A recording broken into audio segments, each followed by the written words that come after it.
Welcome to History Briefing. The content of the briefing includes: this small town in Germany doesn't want to arm Ukraine or anyone else. Georgia Dullea, 90, dies, reporter chronicled a changing society.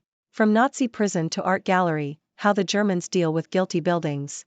Rosemary Squires, singer who was popular with the royal family and had a slot on Johnny Carson's show, obituary. Trudeau looking carefully at releasing names of ex-Nazis in Canada. This small town in Germany doesn't want to arm Ukraine or anyone else. The Sydney Morning Herald. Residents of Grossenhain in Saxony, Germany, have protested against plans for a new munitions factory in the town, citing concerns about Germany's commitment to arming Ukraine. The plans had been seen as a chance to bring jobs and investment to the city, but 16 out of 22 members of the city council have signed a letter urging Chancellor Olaf Scholz to block the project. Many Germans, particularly in the former communist East, retain a deep aversion to war and defense spending. Grossenhain's experience of being a Soviet satellite during the Cold War has left the region with a lingering fear of Russia and an affinity for it. The opposition to a proposed factory in Grossenhain began almost immediately after Rheinmetall's CEO, Armin Paperger, said in an interview in January that he was in discussions with the federal government about building a powder munitions plant in Saxony to meet a surge in demand caused by the efforts of Kiev and its Western allies to resist the Russian invasion of Ukraine. Georgia Dullea, 90, dies, reporter chronicled a changing society. New York Times. Georgia Dullea, who worked as a reporter for the New York Times for 3 decades, died on Sunday at the age of 90. She was hired in the early 1970s to write for the Women's Pages, but managed to chronicle the seismic changes the country was undergoing in the aftermath of the 1960s. She wrote about feminist Thanksgivings, no-fault divorces, single motherhood, the rise of the non-nuclear family, and much more. When the 1980s arrived, Dullea wrote about Perrier ice cubes, baby vegetables, and the excesses of that decade's corporate raiders and their trophy, second, wives. From Nazi prison to art gallery, how the Germans deal with guilty buildings. Telegraph.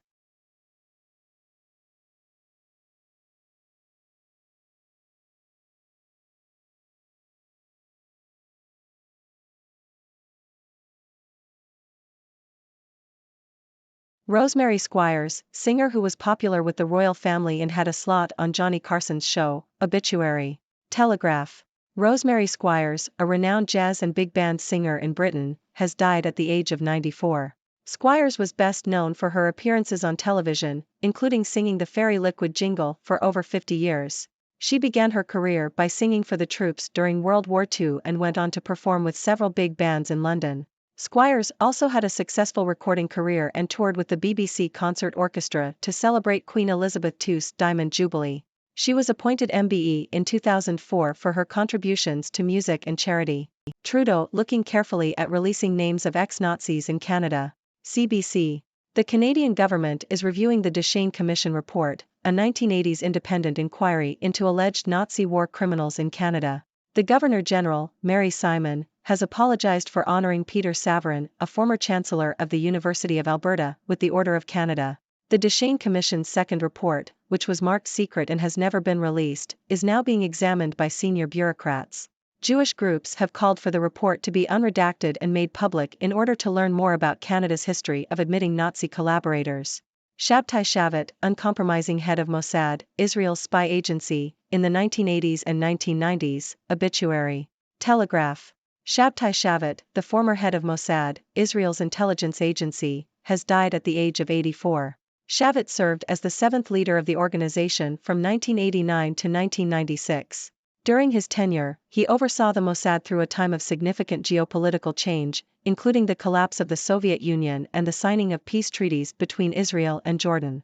Shavat played a key role in facilitating secret meetings between Jordan's King Hussein and Israel's Prime Minister Yitzhak Rabin, which ultimately led to the signing of a peace treaty between the two nations. Shavat was also involved in several clandestine operations, including the assassination of individuals who were believed to pose a threat to Israel's security. However, there were also failures, including attacks on Jewish communities abroad for which Mossad was blamed. Shavat was born in Palestine and joined the Israeli military in 1958. He later joined Mossad in 1964 and rose through the ranks, eventually becoming the organization's leader. After retiring from Mossad, Shavat held various positions in the private sector and continued to be involved in intelligence matters. Why Beijing should thank the US for its space and chip industries. SCMP opinion. Social media personality Andrew Tate has claimed that Prince Harry is a miserable, depressed, unhappy person because he has had a privileged upbringing. Tate argued that people who do not face struggles are more likely to end up unhappy like Prince Harry. He also highlighted the benefits of adversity, citing the Chinese space and chip industries as examples of sectors that have thrived due to the challenges they have faced. China bites back as EU launches probe into electric vehicle industry. South China Morning Post. The European Commission has launched an investigation into China's electric vehicle (EV) sector, citing evidence of subsidies that could harm EU industry. The investigation could lead to import duties being imposed on vehicles imported from China. The probe will not only examine support given to Chinese brands but also EU and other international brands based in China. This could lead to import duties being imposed on Tesla, Volkswagen, and BMW models. German carmakers, who are highly exposed to China, are concerned about possible retaliation. Assassin's Creed Mirage, Why Time Traveling Never Gets Old. Deutsche Welle. The latest installment of the popular video game series Assassin's Creed, titled Assassin's Creed Mirage, is set in Baghdad in the 9th century. The game developers have always aimed for a high level of authenticity when recreating historical settings, allowing players to explore particular locations, meet important historical figures, and learn about the time period.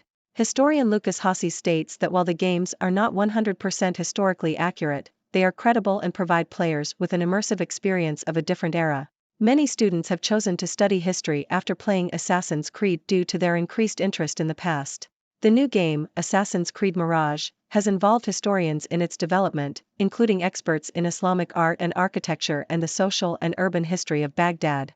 The game is based on historical research and draws inspiration from contemporary travel reports and archaeological finds. The release of Assassin's Creed Mirage on October 5, 2023, is highly anticipated by fans of the series, who are drawn to the historical settings and immersive gameplay. Degree in Magic History from New Perspective. BBC. The University of Exeter in the UK is offering a one-year degree in magic, focusing on the study of the history and impact of witchcraft and magic around the world. The course will explore the role of magic from various academic disciplines including history, literature, philosophy, archaeology, sociology, psychology, drama, and religion. The course leader, Professor Emily Selove, said that studying magic offers a different perspective that has been neglected by recent scholarship, and allows for new ways of thinking about relationships with other cultures and the natural world. The course is set to start in September 2024 and the university believes it can prepare students for careers in various fields such as teaching, counseling, heritage and museum work, libraries, tourism, arts organizations, and publishing. Ladies and gentlemen, I am Dr. Hex, your resident observer from the 6 Degrees world. Today, we have a lineup of news stories that take us from protests in Germany to the world of espionage, and even into the realms of video games and magic. So, let's dive in and explore these diverse topics. First up, we have residents of Grossenhain in Germany protesting against plans for a new munitions factory. They have expressed concerns about Germany's commitment to arming Ukraine, reflecting a deep aversion to war and defense spending, particularly in the former communist East. It's fascinating to see how the town's history as a Soviet satellite during the Cold War has influenced their perspective on Russia and their affinity for it. Moving on, we say goodbye to Georgia Dullea, a reporter for the New York Times who chronicled the changing society of the 1960s and beyond. She covered a wide range of topics, from feminist Thanksgivings to the rise of the non-nuclear family. It's remarkable how one person can capture the essence of an era through their writing. Next, we visit Berlin, where the Kunsthaus Tacheles, once a Nazi SS headquarters, has been transformed into a renovated building with high-end restaurants, bars, and galleries. The architects have made efforts to reflect the building's dark past, preserving graffiti from the reunification era. The opening of the site has sparked debate, with concerns about gentrification. It's a reminder of how history can shape the present and the complexities of revitalizing spaces with difficult pasts. In the world of music, we bid farewell to Rosemary Squires, a renowned jazz and big band singer in Britain. She entertained audiences with her performances on television and her iconic Fairy Liquid jingle. Squires had a long and successful career, including touring with the BBC Concert Orchestra for Queen Elizabeth II's Diamond Jubilee. Her contributions to music and charity were recognized with an MBE. Her talent and dedication will be remembered. Shifting our focus to Canada, we learn that the government is reviewing a report on Nazi war criminals in the country. Calls have been made to release the report to shed light on Canada's history of admitting Nazi collaborators. It's a reminder that addressing and understanding the past is crucial for building a more inclusive future. In the realm of espionage, we pay tribute to Shabtai Shavit, the former head of Mossad, Israel's spy agency. Shavit played a significant role in facilitating peace talks between Israel and Jordan. However, there were also failures during his tenure. It's a reminder of the complexities and challenges faced by intelligence agencies in protecting national security.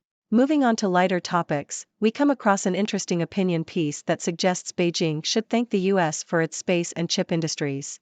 The author argues that adversity can lead to innovation and growth. It's a playful take on the competitive relationship between the two countries and highlights the benefits of overcoming challenges.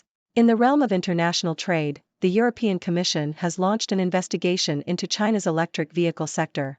The probe aims to address concerns about subsidies that may harm EU industry. This could have implications for both Chinese and international brands based in China. The investigation has raised concerns about possible retaliation and its impact on German carmakers, who heavily rely on the Chinese market. Now, let's dive into the world of gaming with Assassin's Creed Mirage. The popular video game series aims to recreate historical settings with authenticity and credibility. The new installment takes us to Baghdad in the 9th century, and historians have been involved in its development. It's fascinating how a video game can spark interest in history and even inspire students to pursue it academically. Finally, we have an enchanting story from the University of Exeter, where they are offering a one-year degree in magic. The course explores the history and impact of witchcraft and magic around the world, providing a unique perspective often neglected by traditional scholarship. It's a reminder of how diverse and interdisciplinary academia can be. So, there you have it, a whirlwind tour through protests, journalism, architecture, music, intelligence, international trade, gaming, and magic. It's a testament to the breadth and depth of stories that shape our world. Now, I invite you, my astute viewers, to share your thoughts. What do you make of these stories? Do you have any burning questions or intriguing perspectives? The floor is yours. Thank you for tuning in. The content above showcases the latest briefing reports and analytical synopses, thoughtfully curated by the 6Do team. These insights stem from a wide array of reputable media outlets, think tanks, government sources, and specialized experts worldwide. We encourage you to explore these sources for a comprehensive perspective. Keep in mind that while the content may not always align with the official standpoint of 6Do Brief, it's not meant to be taken as absolute directives for decision-making. Comprising seasoned media professionals, learned scholars, and accomplished scientists, the 6Do team embodies a trailblazing, fully independent media entity. To customize 6Do Brief to meet your professional needs, you have the option to subscribe to a diverse array of briefings on our website, 6dobrief.com. Regardless of your location, you can conveniently receive 6Do Brief via email.